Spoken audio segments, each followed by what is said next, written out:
You busy? Mm-mm. Okay, let me run something past you real quick. Okay, I'm gonna have a real honest conversation with you right now. I am in rare mode, and it's because I am super de duper bothered. The older that I get, the wiser that I become, the more uncomfortable I am with being uncomfortable. Now, that is not to be mistaken if God is trying to show me something, if there's some type of lesson in it, but I am not okay with feeling like I'm being shackled in some area of my life due to someone else. If I made a decision and I erred, and that's just the repercussions of my decision, I can eat that. If I feel like God is really trying to show me something in an area, I can kind of be okay with being uncomfortable for as long as God would will. But sometimes I do tap into my inner Yosemite, and I'm like, hey, if this cup can be taken from me, kind of thing. But recently, I've had a trail of events happen that I'm just like, ooh, that I haven't been able to shake off as easy as I would have probably a couple of years ago. I don't know how I would have handled it a couple of years ago. But as of now, it's just like, you know what? I am sitting in this seat of my life that just does not have any room for anyone or anything that tries to contaminate my peace. I do not have the tolerance anymore for anything that looks like it is trying to minimize or have me maximize in smallness. I really despise the fact that my skin complexion, my gender, my height, it always kind of seems to be, for some part, some people's playground for, let me see how far I can push my limits. So I'll give you an example of what I'm talking about. And it's weird because for the most part it only really happens in the workplace, and it's like I don't know why I got to keep checking y'all, but this is getting kind of ridiculous. In one day, I literally had someone say to me, and you would think like, yo, how old are we? As I was walking down the hall, now if you don't know, she is really, really, really, really Goliatha. Listen, I'm 5'9", but I like to wear my heels and my everything else is. So I'm a smooth 6 feet on any given day. You understand? Flash is just not my thing. You understand that, my feet size is a Shaquille O'Neal, the Shaq 100s, as I like to call them. And I just don't like the lower flat thing because it puts me in a Miss Doubtfire kind of sense. Listen, that's just what I feel. And so let me just have what I'm having. But I'm walking, and then someone shorter than me says, how often do you get tall jokes? And so I looked at her because wow, we don't know each other over 30 days. I'm new to this establishment. Okay. That's one. Two, why do you feel comfortable just coming up to me and asking me something that if we were in high school or some type of elementary grade, it would be considered bullying? And so I looked at her and I was like, people don't even, if they do have tall jokes, as you're saying, they probably keep it in their head. And so she laughed it off and kept it walking. And the first thing that I thought was, what made you so comfortable to even want to just ask that question? It just was weird to me. You understand? It was like, how do you know that that was something that I may not have been struggling with? How did you know that you can just come up to me and talk to me about something like that? But more importantly, what if I would have turned around and said, not too sure, how many fat jokes do you get a day? Oh, then it's a problem. Which has always been my thing. It's hilarious to me that people poke fun at someone being tall, someone being slender, someone being, something that doesn't look like society was frown on it. But if you were to say, you're fat, you're short as a man, something to that degree, then it would be a little bit, humiliating at that point, right? So you can't be comfortable thinking that you can just talk about someone's body shape in any capacity and think that it's okay. So that was step one. I was like, or strike one rather. Then I'm sitting in my office, and she's very, very, very, very natural haired. This time I had just went ahead and said, you know what, she gonna go ahead and just do her. Listen, got my fist in the air. She gonna wear her afro. You understand? And had someone come by my office and looked at me and said, "Huh, have you ever heard of the Crown Clause or the Crown Act?" I even forgot how she placed it, but it definitely was the word crown. And so I was like, no, not familiar. She was like, oh, okay. And so she kind of like said to someone else, like, you should look that up too. Did you hear about that? And so I'm just looking at her like, oh, okay, well, what is it? She's like, yeah, you should look it up. Ma'am, I'm not about to shuck and jive for you. Have a nice day. What is it that you're trying to say? And so she was like, well, legislation had put something out that you couldn't wear your hair like that. Huh. Okay. So she left shortly after, and that kind of weighed on me a little bit. Again, that reoccurring sentence in my head, what made you so comfortable that you just thought on the first time meeting me, hey, let me just point out something real quick that's controversial and let's talk about it? Why is that cool to you? And so I'm like, okay, cool. Went ahead and called, literally same day. I could not make this up if I wanted to. Closer to my lunch break, I get in contact with someone about possibly seeing a dog, a puppy. I'm like, hey, can I come by and see? She's like, sure. She gives me her address. We work out a day and time, this, that, and the third. She's like, okay. Been having a little bit of a back and forth phone call with her only to establish a time and a day that worked for both of us. So nothing that we knew each other or had any kind of background. Just want to make sure you had that backdrop information. So I call her back and I'm like, okay, when we establish the time and the day, cool. She was like, what's your name? And so I told her my name, and she was like, that's an unusual name. Oh, I've never heard of a name like that. I said, it actually means grace. But yeah, and she wouldn't even let me get the rest of my sentence out because she had to repeat, I have never heard of a name like that. Now, let me explain something to you. Vulnerable moment. My name has always been some type of a little bit of a sore, right? Because my name, I was going to say, how do I want to do this? That's why I paused. My name is Shawana, Shawana. I carry myself with the honor of who I am, but I didn't know until I was in high school that my name was considered quote unquote ghetto. That is because I never lived in the ghetto. So when I went to school with people who were coming from different cities and all of that in New York, I was walking down the hall one day and this girl said, what's up, Shawana? And I was like, why are you saying my name like that? And she was like, because your name is mad ghetto. I said, my name is ghetto? She's like, yes, Shawana, Shaniqua, Shaquana. And she started going through all the Shahs. And for the first time in my life, I was like, oh my gosh, I have an ugly name.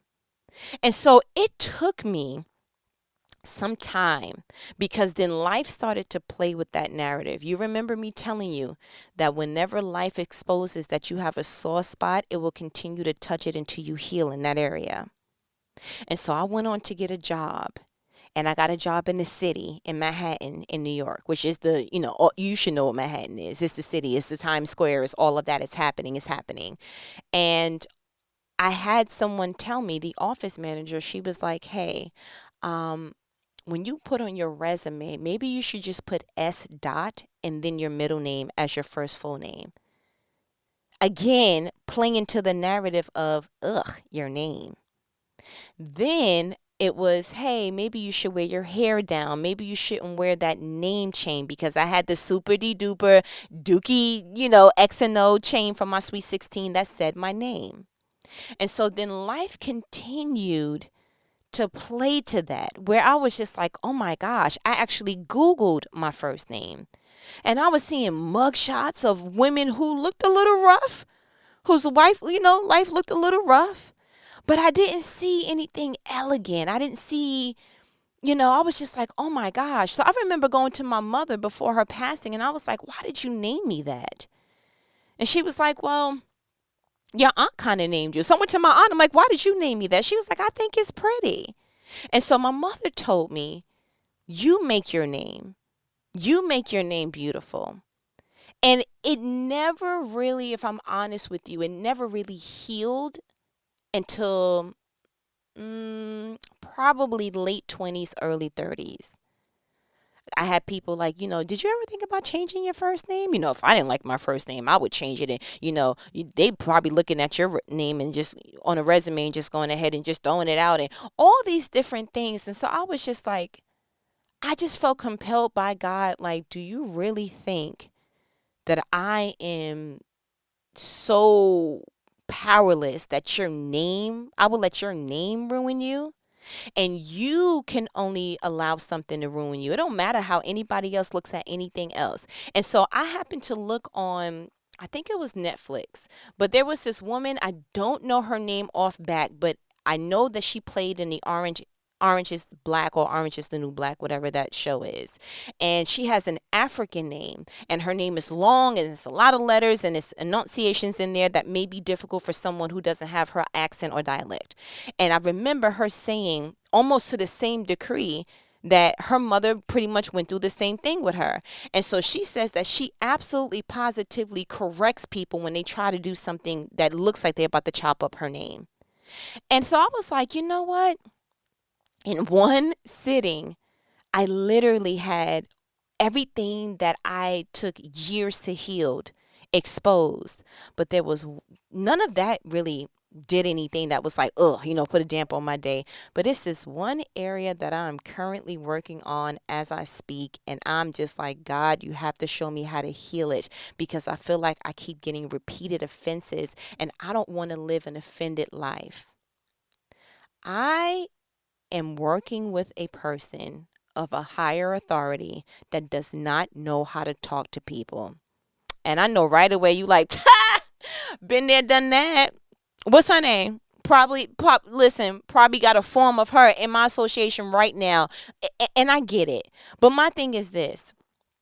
I hate the fact that we have to be muzzled somewhere that we're at a majority of our day. I hate the fact that we have to be muzzled, period, in life. I don't like the feeling of feeling shackled just because of something. I'm not going to be shackled in a relationship just because I want to be married. I'm not going to be shackled to, having kids rule me just because, I want to be the cool mom. I'm not going to be shackled to debt because, I want to live the YOLO and Instagram kind of snapshot life. I'm not going to be shackled anywhere in my life. And so for me, in my posture where I'm at in my life now, to go to anybody's establishment, sit in anybody's seat, have any kind of title, and have someone talk to me any kind of way is unacceptable on so many different levels.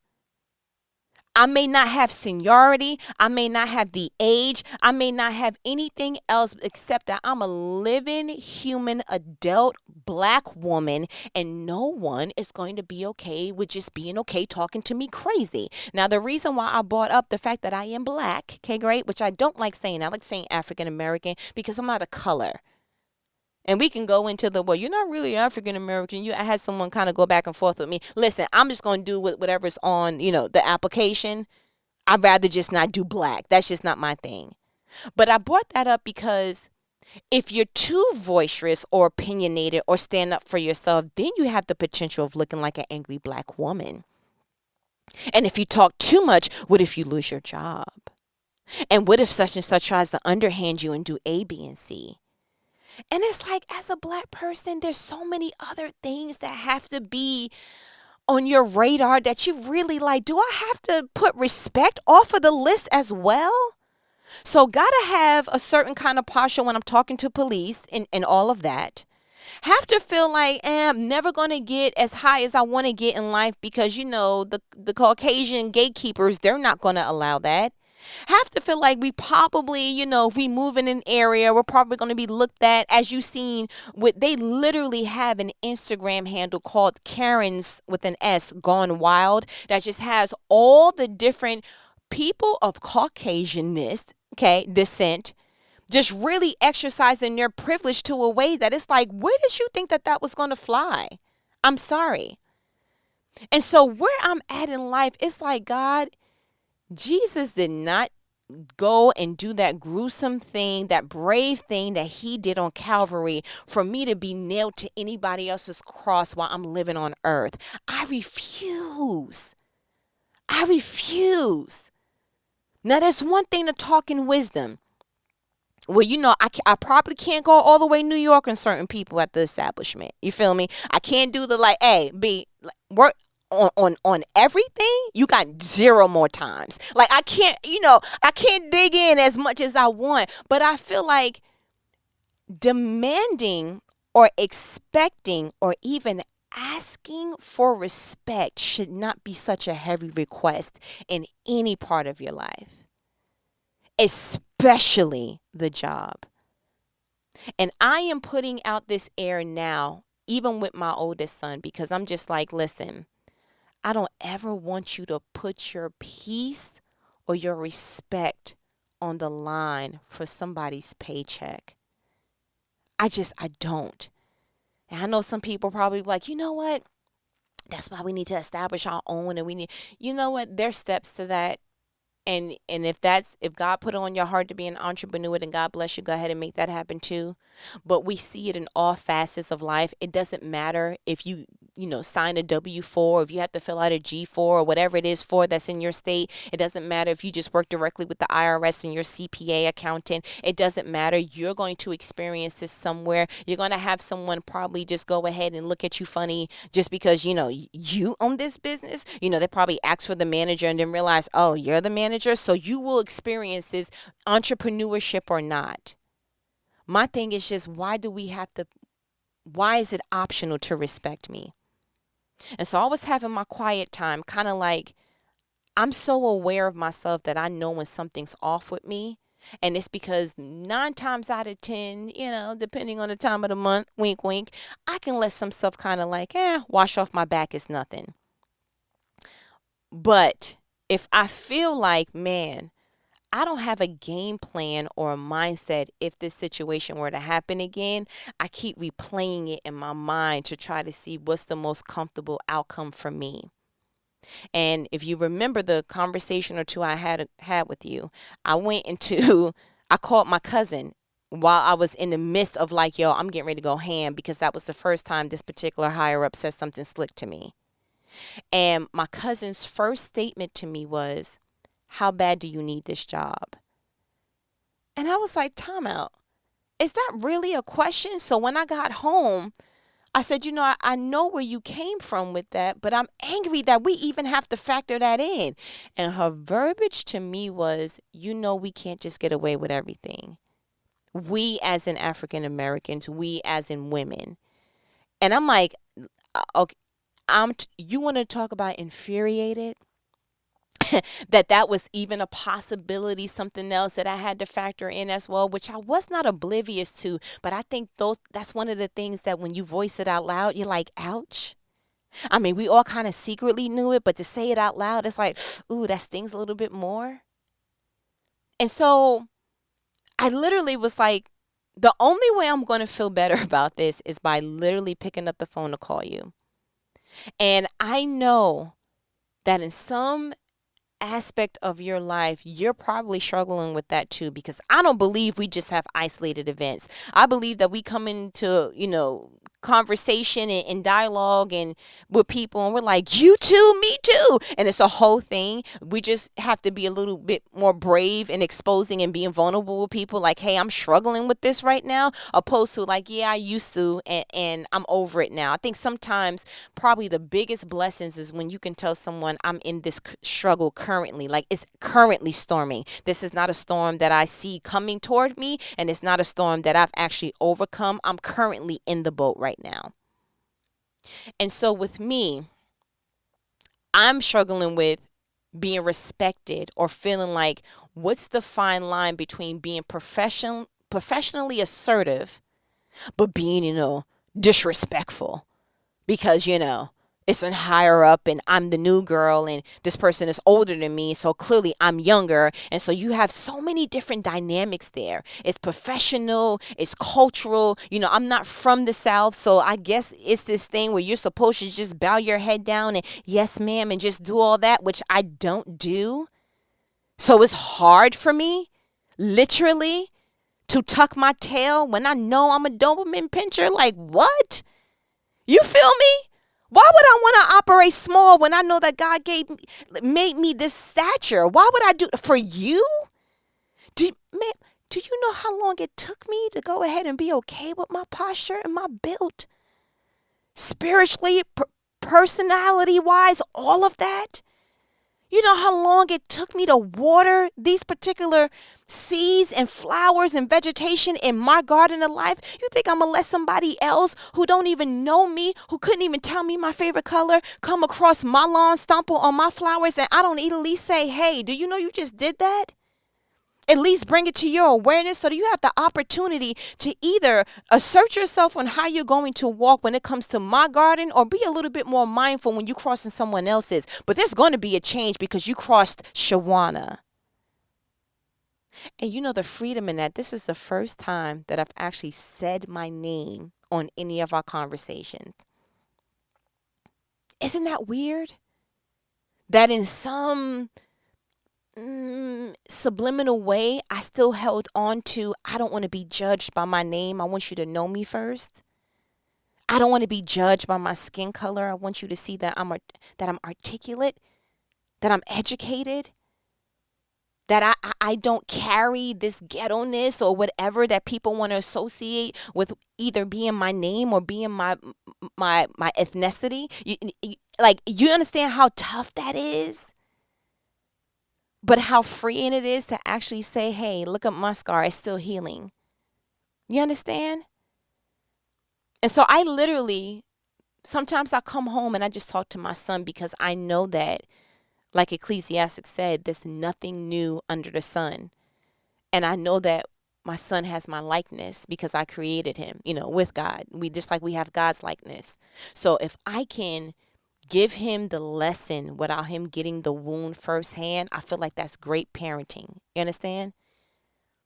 And you may not be experiencing that in the professional realm. You may feel like that in your relationship, where it's like, I'm not going to keep walking on eggshells because you don't know how to have a conversation that just leads to a resolve. You want to have this emotional splat or this silent passive aggressiveness in the home, so it's tension in our relationship. I'm not doing that. So you may feel muzzled in your relationships, your intimate relationships.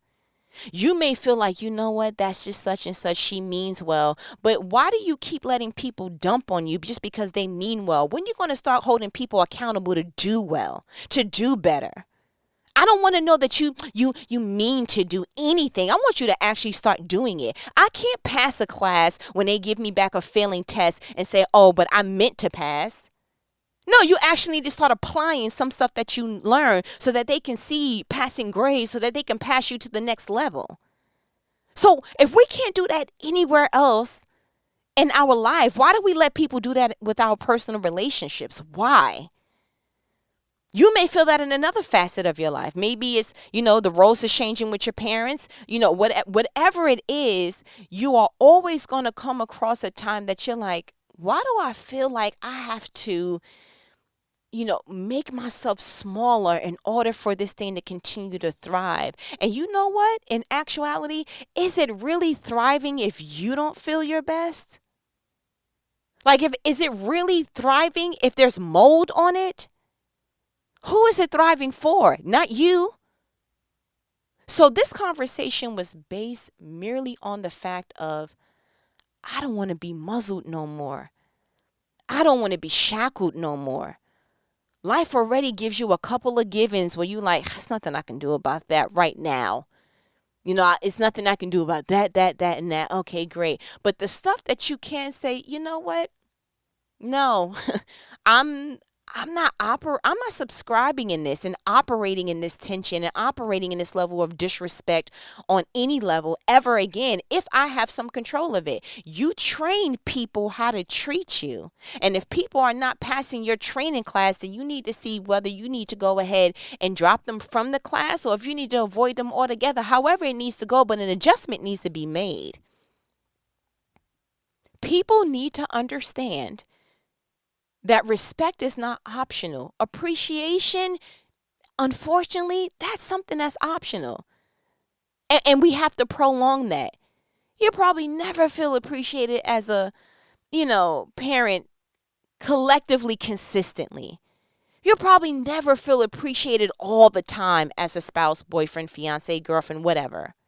You'll probably never feel appreciated by the person that you look out for the most. Or appreciation is something that, if we're completely honest, you do have to say, I mean, what I'm going to do, get upset every time I don't feel appreciated? I mean, it don't have to be all the time, but just as long as somebody's throwing me the bone once in a blue. But you couldn't operate on zero appreciation. That's abuse, in my opinion. And I may be exaggerating just on the word abuse, but that's a crime to yourself. That's a crime to your soul to never know, hey, what you're doing, I really benefit from it. And I know that nobody else could do it the way that you do it. And so, if never at all, out of all these 12 months, and out of all these 365 days, and out of all these 52 weeks, if I just take this one day to say, I appreciate you, even if I have to play this Tupac song, you are appreciated. If I have to do that and let you know this in that way, then I did my job for at least a year. And some of us will grab onto that and squeeze that lemon and make lemonade 50 times over because, wow, that was amazing to hear. So there's going to be other things that you're like, I'm going to have to wait for that. I'm going to have to wait for my credit score to get the way it needs to be. I'm going to have to wait till my finances get where it needs to be. I'm going to have to wait to get the title that I really want or to operate in the career path that I really want. And you're going to have to wait on a lot of things. But when it comes to what you stand for, your standards in life, for how people treat the beauty of you, the masterpiece that God calls in the Bible his masterpiece. When it comes to you, you better have a real fragile, clear, and assertive outline as to how you want people to treat you. The hilarious thing is that I always see people go hard for like their kids, or nobody talks to my child like that. Nobody does that to my kid. Or if somebody did something to my cousin, if somebody did blah blah blah. But then when somebody does something to you, you're like, it's like you kind of slow to speak. Now don't get it twisted. The Bible says, be quick to listen, slow to speak, slow to anger. Quick to listen, slow to speak, slow to anger. Because God knows if you don't take the time to just listen to what someone's saying and you speak right off of what you're feeling, you're probably going to grow in anger and do something that's not so wise.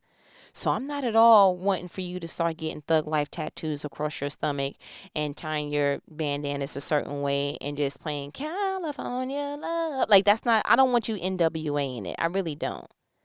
But I want you to start checking yourself and holding yourself accountable to, do I demand respect? Do I allow for people just to treat me any kind of way? And do I let disrespect kind of just continue to grow because it's not blatant? Like really, my challenge to you is start combing through your life and looking like, do I let such and such at work get away with cold-blooded murder? If they would have did that to my child, would I have let that just like, it's okay, you got to brush it off kind of thing? Or would I want to go ahead and go back to my roots of disrespecting people on a by quarter basis? Look through your life and start seeing, am I operating in smallness just to keep the peace? But the peace is not in you. It's just so that the other person who is actually doing the offending cannot feel uncomfortable. Isn't that oxymoronic?